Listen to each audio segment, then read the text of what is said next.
Свет с той стороны стоит. Зачем мне туда Өте құрметті болған қандай қиын, анда отыр, бұнда отыр. Төрлетіңіз. Давайте, проходите туда. Қандай керемет. Ты же Алматыдан Алматыдан келген қонақ, сіз төрлетіңіз. Міне қараңыздар.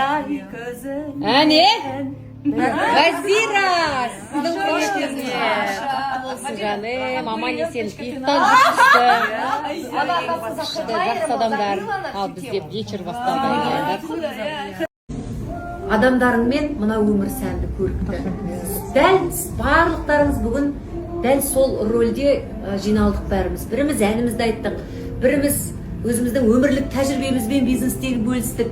Қаншама келген адамдарға ләззат, ой, бір кішкентай тамшыдай болса, өмірінің өзгеруіне ықпал бола алдық деп ойлаймын. Өте, дұрыс айтасыз. Және де бағана сөздің басында Вазира жақсы айтты, бұл менің жаңағыдай бір еріккеннен жай жасай салған нәрсем емес.